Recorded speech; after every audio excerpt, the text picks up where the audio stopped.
Okay, let's dive right into this, because the premise here is extreme in just the most thought-provoking way possible. I want you to take a second and imagine your own local government, your state government, the federal government. Think about all the hundreds of departments, the agencies, the bureaus. Now, wipe the slate clean. What if a government was stripped of almost all of its conventional duties and was left with literally only two jobs? Under this proposed free market framework, the magic number is exactly two. There'd be no president, no parliament, no Congress, no local mayors, no city councils, all of that entirely gone.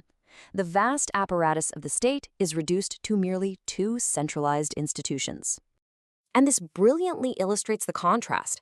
I mean, a typical government manages law, health, roads, education, defense, the whole shebang.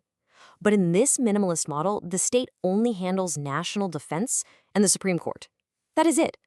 Everything else is completely pushed out of the government's hands. So here is our roadmap for today. 1. A radical governance proposal. 2. Grounded in Islamic law. 3. Only two state institutions. 4. Power to the neighborhoods.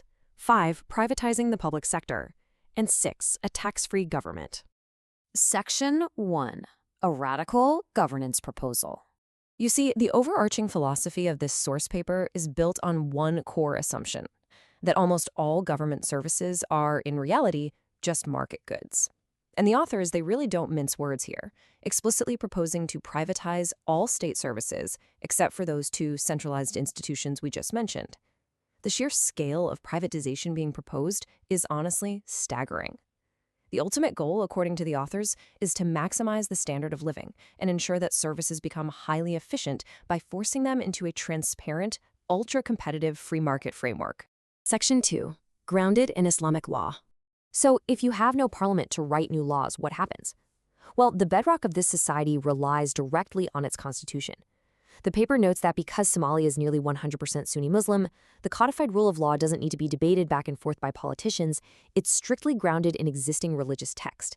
So the constitution would be based on the Quran, the Hadith, and the established consensus, or ijma, of historically recognized Sunni scholars, specifically utilizing the Shafi school of thought, which happens to be the majority practice in that region.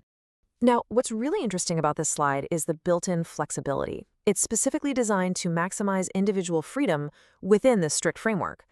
While the judicial default is the Shafi madhab, there are major exceptions. If two people go to court and prefer a totally different school of Islamic thought, they're entirely free to use it.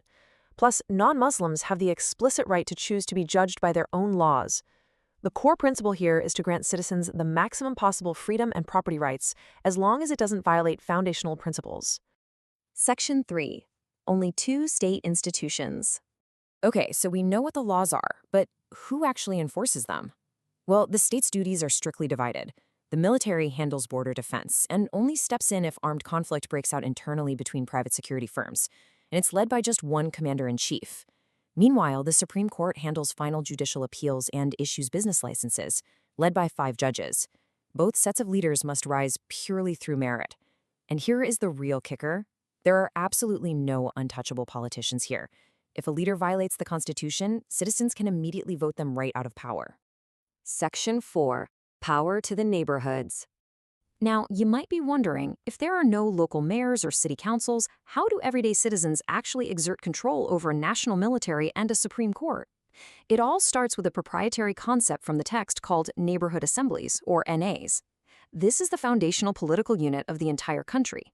An NA consists of roughly 350 to 700 capable adults, and capable adult is specifically defined here as anyone over age 15 or who has reached puberty, possessing the mental and physical capacity to actively participate.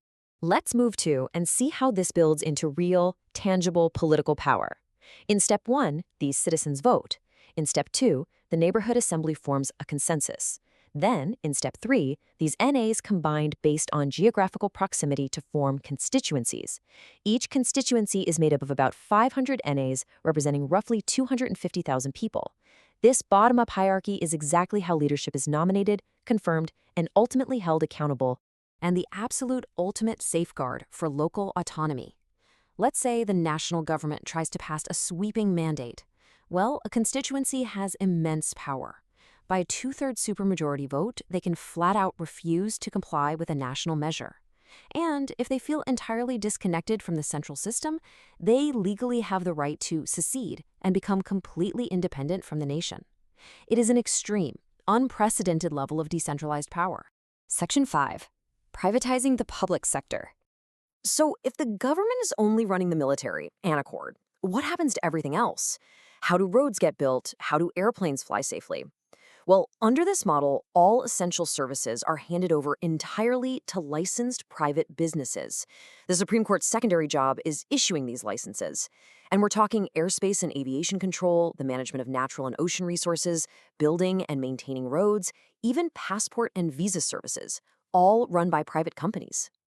So the crucial point is how this avoids becoming some sort of corporate dystopia, right? Well, the Constitution strictly prohibits monopolies. Multiple companies can operate in the exact same sector. As a citizen, you voluntarily subscribe to the services you actually want, like a specific road maintenance company or a private police force. If a company engages in corruption, community watchdogs can sue them in court. Upon proof of wrongdoing, the Supreme Court revokes their license and slaps them with heavy fines. So it relies entirely on pure consumer choice and strict legal accountability. Section 6. A tax-free government. Which brings us to a rather mind-bending concept. How on earth does a government fund a national military and a Supreme Court if it doesn't collect traditional taxes from its citizens? Well, the text outlines severe financial constraints to purposefully prevent the state from growing.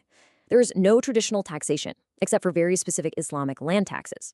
There's no money printing, fiat currency is completely banned, only hard, halal money backed by real value is allowed.